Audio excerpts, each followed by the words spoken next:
This arc is doing a really great job of changing Gohan's perception, how we view Gohan as a character, because in my honest opinion, he has gotten enough moments to where I can say he's redeemed himself. That's not an excuse for the studio to shift focus off him completely after this arc, which is probably what they're going to do, but as of this moment right now, he is no longer the bitch that I thought him to be the last couple of arcs, honestly. Like, he's actually a cool character. I can look at Gohan now and think, like, yes, I want to see him in action. I mean, he took out Botamo using a strategy that I don't really know what kind of a strategy Gohan used, because all he really did was just kept punching him so quickly that he was lifting him up and Botamo couldn't do anything. But I guess you could say that Goku informed Gohan on Botamo, so he had some time to prepare for that strategy, right? And then he took out Obani, just blasting this dude to hell. And if you think about it, Gohan indirectly caused the deaths of millions of people.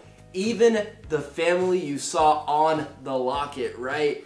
God, man, Gohan, you are criminal now. You ain't the same Gohan. You ain't never been the same Gohan. In a way, you can't blame Gohan because it's his job to do this, right? He's fighting for his universe's survival, which means other universes aren't going to survive. But with Gohan having his own family, Pan and Videl, being around students all the time, you know, being around kids, period, it's a different feeling when someone like Gohan ends somebody than when someone like Vegeta ends someone, because where does Vegeta come from, right? We could talk about where Vegeta is now as a family man, as protector of the Earth, but where did he come from? What were his roots? His roots were brutal, right? So when Vegeta does something messed up, we kind of overlook it, right? When Gohan does something messed up, it ain't the easiest to overlook. So I see Gohan completely differently than I did before. I don't know why I just sounded like an old Spanish-speaking lady. Now, this is a very weird phenomenon in the Dragon Ball Super community because y'all are a bunch of savages, but apparently you feel bad. Some of you feel bad for Rubal and Obani.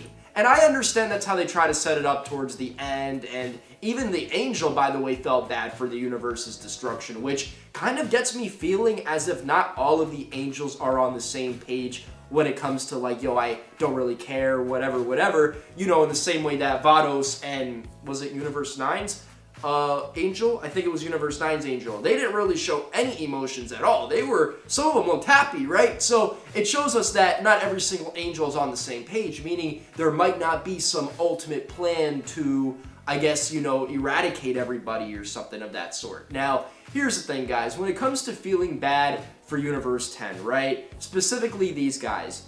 They were the ones who went looking for this fight. They were the ones who went out of their way to fight Gohan and Piccolo. If they would have run away, Gohan and Piccolo wouldn't have chased them down. That's not in their nature to do that. But no, they were stupid and they paid the price. They got served. So I don't feel bad for these guys. I'm sorry. But what about the family? Look at that family. Honestly, look at that family.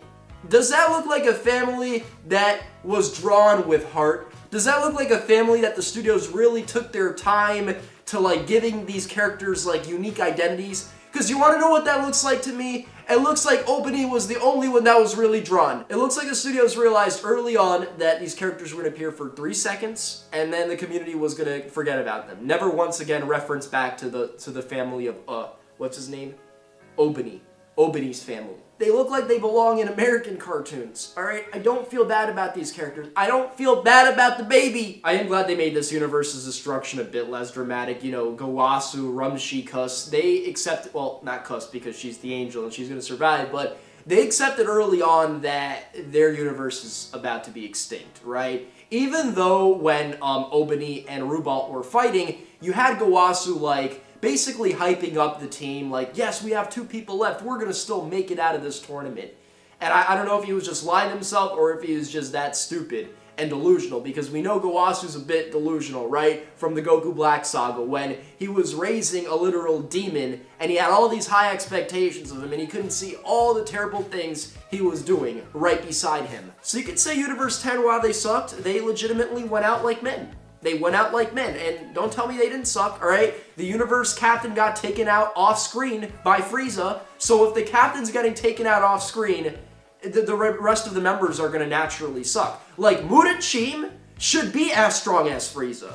the captain of the Universe 10 team should be as strong as Frieza, yet he got taken out by Frieza off screen, right? So when Rubal and Obani are the only remaining fighters, I'm sorry, I can't get hyped up about them, even though Beerus is like, oh, we gotta take Universe 10 seriously now. If anyone took this like a man, it's Gohan, because he is complicit in Universe 10's destruction, and when you see him from the back shaking, that's because it affects him, right? He knows what he did, even though this was his job, but he kept his cool, he kept his composure, and he walked away with Piccolo. And listen, Piccolo just did something devastating himself. He pulled out some shit we didn't see in like 30,000 years, the Hellzone grenade, and just wiped this dude off the face of the earth. I mean, he pretty much just like savaged him and then like threw him out like trash because the dude couldn't fight anymore. So if anybody gotta think about their actions, it's not Gohan, it's Piccolo. But we can't really expect Piccolo to reflect because this dude is like on a next level of spirituality, right? Like this dude's already been through all of those emotional hurdles. He could keep his cool without any problem. I don't care what anybody says. Piccolo is like the Yoda of the Dragon Ball universe. I know there's people 10,000 years older than him,